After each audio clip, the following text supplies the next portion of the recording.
पडळकरांच्या जयंत पाटलांवरील टीकेनंतर शरद पवारांचा मुख्यमंत्री फडणवीसांना फोन. अशा भाषेतली टीका राज्याच्या संस्कृतीला न शोभणारी, मुख्यमंत्र्यांकडे व्यक्त केली नाराजी. इस्लामपूरमध्ये जयंत पाटलांचे समर्थक आक्रमक, गोपीचंद पडळकरांविरोधात काढला मोर्चा. जोरदार घोषणाबाजी करत पडळकरांचा नोंदवला निषेध.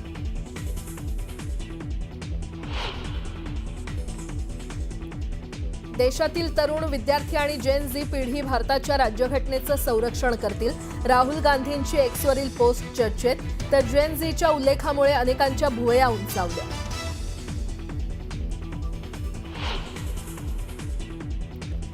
राहुल गांधी सिरियल लायर, लवंगी फटाकाही फोडू शकले नाहीत. महाराष्ट्रातील पराभव जिव्हारी लागलाय. मुख्यमंत्र्यांचा राहुल गांधींवर पलटवार.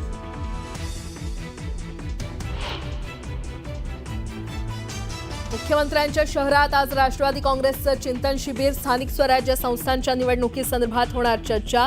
शिबिराला राष्ट्रवादीचे प्रमुख नेते उपस्थित.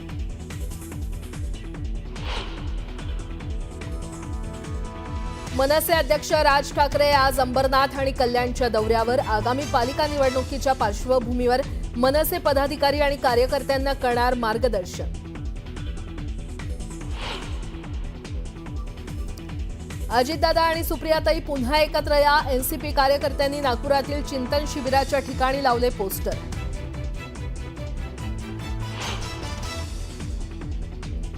हिंगोलीत बंजारा समाज आक्रमक, जिल्हाधिकारी कार्यालयावर बंजारा बांधवांचा भव्य मोर्चा.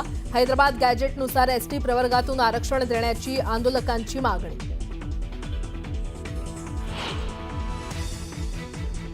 उद्या संपूर्ण नाशिक शहरातील पाणी पुरवठा बंद, तर रविवारी कमी दाबानं होणार पाणी पुरवठा.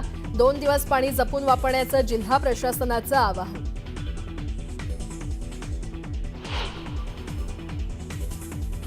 आणि देशभरात नव्यानं लॉन्च झालेल्या आयफोन 17 विक्रीला आजपासून सुरुवात. आयफोन खरेदीसाठी ग्राहकांची उडाली झुंबड.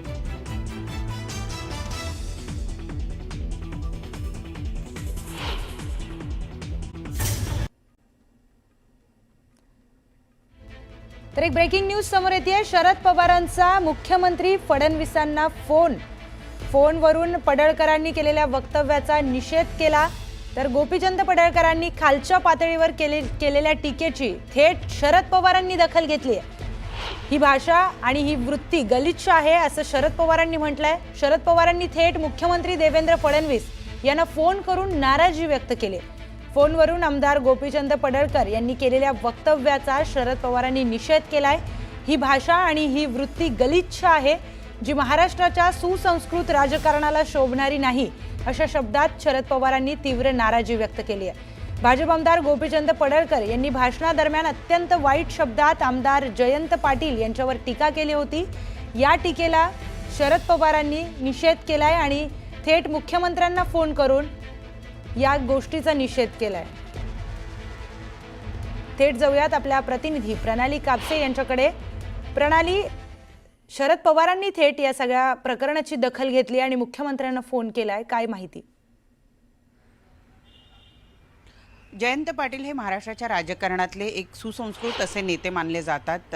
माजी अर्थमंत्री राहिलेले आहेत आणि मोठमोठी पदं त्यांनी भूषवलेली आहे. यात जयंत पाटील यांचा एका भाषणादरम्यान उल्लेख करत असताना अत्यंत वाईट शब्दात भाजप आमदार गोपीचंद पडळकर यांनी उल्लेख केलेला आहे. आणि इतकंच नाही तर त्या शब्दांमुळे त्यांच्या कुटुंबियांचा सुद्धा यामध्ये मोठ्या प्रमाणावर अपमान झालेले. या मुद्द्यावरून राष्ट्रवादी शरदचंद्र पवार पक्षाच्या सगळ्याच आमदार, खासदार आणि त्याचबरोबर सगळ्या नेत्यांकडून मोठ्या प्रमाणावर निषेध व्यक्त केला जातोय. आणि याच प्रकरणामध्ये आज सकाळी शरदचंद्र पवार यांनी थेट मुख्यमंत्री देवेंद्र फडणवीस यांना फोन केला आणि या संपूर्ण घटनेबद्दल किंवा या वक्तव्याबद्दल नाराजी व्यक्त केलेली आहे.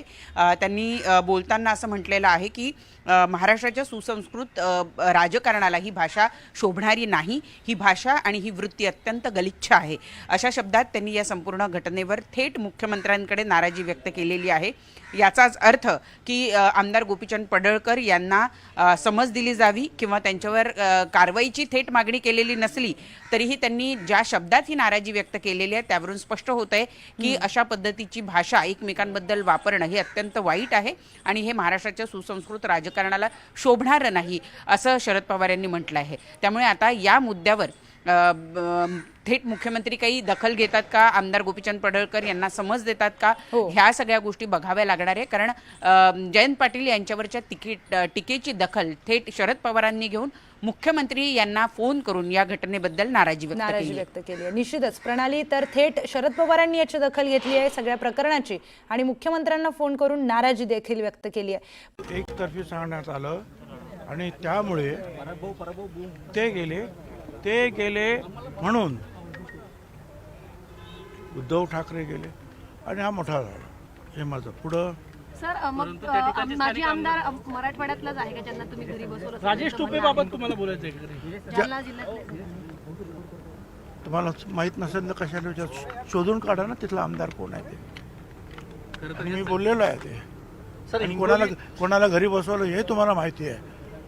बोला. राजेश टोपे तुम्ही असं म्हटलं की ओबीसींनी एकत्र आलं तर जे जरांगे पाटील खरं तर या सगळ्या प्रकरणामध्ये जर आपण पाहिलं तर बैठका असतील किंवा जरांगेंना भेटणं असेल, त्याच्यामध्ये राजेश टोपे आखरी पाहायला मिळत होते.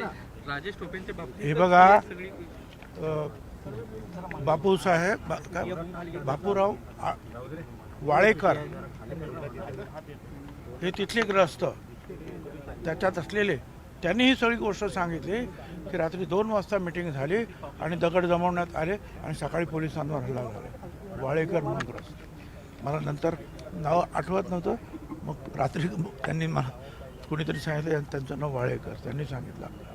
शरद पवारांना चुकीच्या पद्धतीने ब्रिफिंग करण्यात आलं थोडक्यात त्या सगळ्या विषयात. नाही, साहजिक आहे ना, लोकांना मारलं, खूप महिलांना मारलं, ते गेले.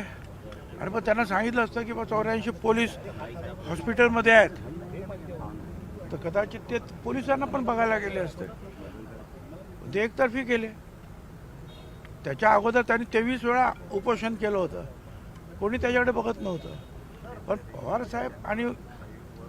पवारसाहेब गेले म्हणून उद्धवजी गेले आणि झालं, मग सगळंच जायला लागलं. पण सर, काल तुम्ही बोलताना असं म्हटले की जे जरांगे पाटील यांना समर्थन करतात, त्यांच्याजवळ जातात, त्यांना ओबीसीनी एकत्र येऊन धडा शिकवायला पाहिजे.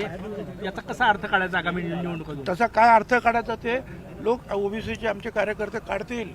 तुम्ही काळजी करू नका. सर, काल 2 घटना घडलेल्या आहेत, हिंगोली आणि नांदेडमध्ये. नागपूरमध्ये मीटिंग पार पडली, मुंबईत देखील मोर्चाचा प्लॅन होता अशी एक चर्चा होती. काय नेमकं ठरलंय का या संदर्भात? आम्ही सांगितलं, कालच विचारलं, मुंबईत येणार, दिल्लीत येणार, बीडला येणार.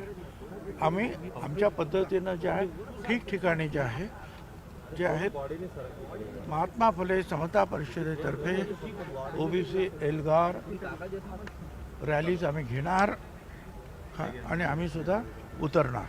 कारण जर जमावापुढेच आणि झालेल्या गर्दीपुढेच त्याचा जर परिणाम काही निर्णयावर होत असेल तर आम्हाला